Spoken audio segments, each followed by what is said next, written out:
నమస్తే, welcome to sauce TV. CIM high school ఈ పేరు వినగానే అందరూ కూడా టక్కున గుర్తుపట్టేస్తారు. ఆ స్కూలా అంటారు. ఎందుకంటే ఒకప్పుడు ఒక వెలిగిన ఈ స్కూల్ ఈరోజు దీనస్థితికి చేరుకుంది. దీన్ని పట్టించుకునే వాళ్ళు లేరు. ఎంతోమంది వందల మందికి విద్యాభ్యాసం నేర్పించి దేశానికి సేవలు అందిస్తున్న కొంతమంది ప్రముఖులు కూడా ఈ పాఠశాల నుంచి చదువుకొని వెళ్ళారు. మరి అలాంటి పాఠశాల ఇంత దీనస్థితికి ఎందుకు చేరుకుందో ఈరోజు చూద్దాం.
కోలస్ ఆక్మన్ మెమోరియల్ స్కూల్, దాన్నే మనం షార్ట్కట్లో సిఎం హై స్కూల్ అని చెప్పి వాడుకలో పిలుచుకుంటూ ఉంటాం. అయితే ఇది బ్రిటిష్ హయాంలో నిర్మించిన పాఠశాల. అప్పటి నుంచి ఈ పాఠశాల కొన్ని సంవత్సరాల పాటు, కొన్ని దశాబ్దాల పాటు నిర్విరామంగా కొనసాగింది. దాదాపు ఒక 10 సంవత్సరాల క్రితం నుంచి కొన్ని ఈ స్థల వివాదంలో ఈ స్కూల్ని పక్కన పెట్టేశారు. అప్పటి నుంచి కూడా ఈ స్కూలు రాను కళా వైభవాన్ని కోల్పోతూ కళా విహీనంగా తయారవుతూ వస్తుంది.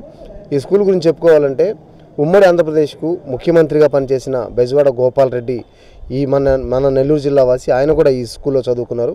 అంతటి మేధావుల్ని, చాలామంది ఉత్తమ పౌరుల్ని అందించినటువంటి ఘన చరిత్ర కలిగిన స్కూల్ ఏదైనా ఉందంటే ఖచ్చితంగా అది సిఎం హై స్కూల్.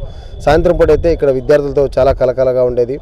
స్కూల్ వదిలినప్పుడు మొత్తం ఈ ఏరియా అంతా కూడా ట్రాఫిక్ స్తంభించిపోయేది. సో అంత సందడిగా ఉండేది. చాలామంది ఈ స్కూల్లో చదువుకోవడానికి అప్పట్లో స్కూల్లో సీట్ రావడం అంటేనే చాలా గ్రేట్గా కూడా ఫీల్ అయ్యేవాళ్ళు. సో అలాంటి పాఠశాల ఈరోజు అసాంఘిక కార్యకలాపాలకు అడ్డాగా మారిపోయింది. రాత్రిపూట ఇక్కడ మద్యం సేవించే వాళ్ళు కావచ్చు, అదేవిధంగా గంజా లాంటి తదితర ఏదైతే చట్ట విరుద్ధం కార్యక్రమాలు ఏవైతే ఉన్నాయో ఆ కార్యక్రమాలను కూడా కొంతమంది నిర్వహిస్తున్నారు. ఆఖరికి ఈ స్కూల్కి వాచ్మెన్ కూడా పెట్టలేని పరిస్థితిలో ఈనాటి అంటే అప్పటి నుంచి గవర్నమెంట్ అలా వదిలేసింది. కనీసం ఈ స్కూల్కి ఒక వాచ్మెన్ కూడా పెట్టిన దాఖలు మనకు కనిపించట్లేదు.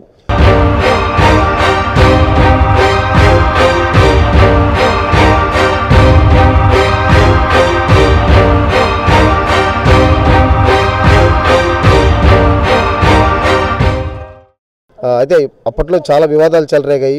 ఈ సిఎం స్కూల్కి సంబంధించి పూర్వ విద్యార్థులందరూ కూడా ఒక కమిటీగా ఏర్పడి ఎలాగైనా సరే పాఠశాలను రక్షించుకోవాలని ఒక ఉద్దేశంతో ముందుకు వచ్చినప్పటికీ ఎందుకనో తెలియదు కానీ ఆ ప్రయత్నం అయితే సఫలం కాలేదు.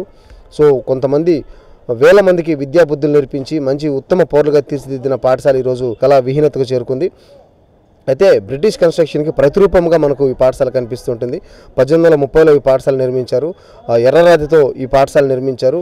అప్పట్లో మనకు ఎక్కడ చూసినా కూడా ఇప్పుడు బ్రిటిష్ వాళ్ళు నిర్మించినటువంటి భవనాలు ఏమైనా గమనిస్తే మనకు అవంతా కూడా ఎర్రరాతితో నిర్మించి ఉంటారు. అదంతా అంటే చూడడానికి చాలా అట్రాక్టివ్ కూడా ఉంటుంది. మరి ఈ స్కూల్ ఇన్ని సంవత్సరాలు గడుస్తున్నప్పటికీ కూడా ఇంకా కూడా చెక్కు చెదరలేదు.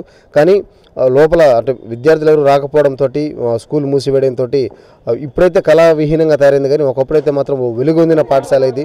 చాలామంది ఇక్కడ నుంచి చదువుకొని ఎమ్మెల్యేలు, ఎంపీలు, అదేవిధంగా డాక్టర్లు, ఇంజనీర్లు, సాఫ్ట్వేర్ ఇంజనీర్లు అలా చెప్పుకుంటూ పోతే ఒక పెద్ద లిస్టే వస్తుంది.